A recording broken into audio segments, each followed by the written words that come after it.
Ay, isa sa mga pangunahing produkto. Actually, itong ang producer talaga nila is mais at saka palay at ito ang number 1 na parang ine-export nila papuntang Bulacan. Pero kamusta naman po dito sa ang trade or bartering dito sa inyong lalawigan? Ayos naman kasi kilala naman ng Region 2 as Palay and Corn Granary of the Philippines eh.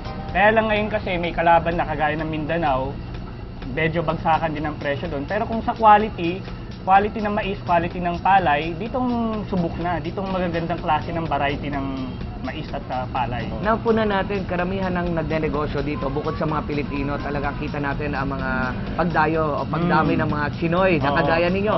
Kamusta naman po ang mga kasama natin mga Chinoy, mga Chinese community dito na kung saan may, kagaya ninyo, mayroon kayong isang water refilling station? Mostly naman kasi ang mga Chinoy kasi, yan ang parang nag-i-start up ng kalakalan dito sa ating sa town. Kahit saan kayo mapunta, talagang makikita nyo, karamihan ng mga traditional na business ay pag-aari ng mga Chinoy. Ultimo, ang pinaka-basic kasi dito na negosyo ay kadalasan ay kagaya niyan, mga grocery, feed, yung mga gulay-gulay natin dyan sa pamilihang bayan ng Etxage at saring-saring negosyo katulad ng baboy, manok, ganyan na galing pa ng iba-ibang barangay dito sa Etxage. Jamie, Pati, talaga nakakahapo kung pag-usapan natin ang pagbubuhat ng mga sako-sakong bigas dito po yan sa pamilihang bayan ng Etxage. Alam po ninyo, bigas o kaya palay, mais, tabako, ilan lamang yan sa mga produkto na galing po sa lalawigan ng Isabela. Kaya gayon na lamang ang pagkakabalaan ng mga lokal na opisyal ng Etxage upang siguraduhin na patuloy pa rin ang daloy ng kalakalan at negosyo po sa kanila po nasasakupan. Kaya sa ating buting barangay captain ng Silawan Norte na si Nena Pagalilawan, talagang ma'am, saludo po ang grupo ng Boy Binoy, Boy Barangay sa inyo pong pagpupursige na kung saan matulungan po ang inyong mga kababayan, lalong-lalo na ang 20% indigent ng inyong pong nasasakupan para magkaroon po ng pagbabago sa kanila pong buhay.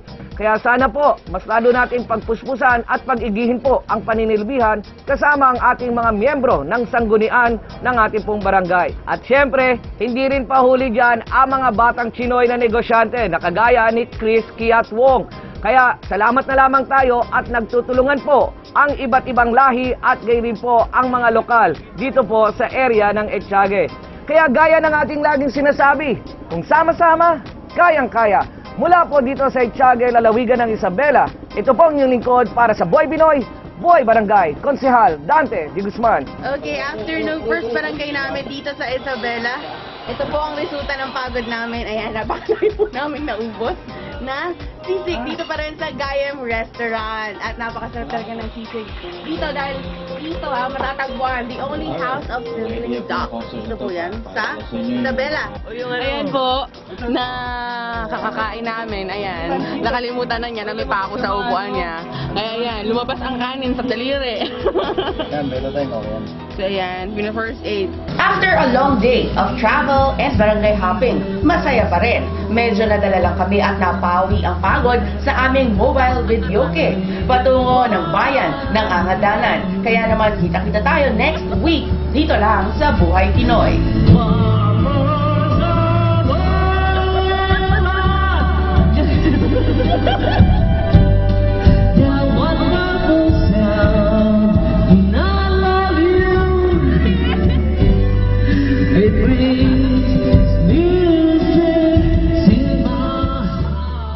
Maraming salamat, Councilor Dante de Guzman ng District 3 Quezon City at talagang nag-enjoy naman kami dyan sa mobile video na talaga namang grabe ang pagkatira ni Councilor Dante de Guzman. Hindi ako nakasama dyan, Pati. Sayang. Anyway, next Monday, isa pa pong barangay sa Isabela ang aming bibisitahin. Yes, Jamie. At sa mga kababayan po naming nanonood dyan, naman po kami sa bayan ng Angadanan, Isabela. Si Mayor Strike Revilla ang kasalukuyang alkalde sa Bacoor, Cavite. Mula nung siya'y naging PCSO director pa, nasaksihan na po natin kung paano siya nagserbisyo ng tapat sa mga Caviteño. Let's watch this. Pinapangako ko sa harap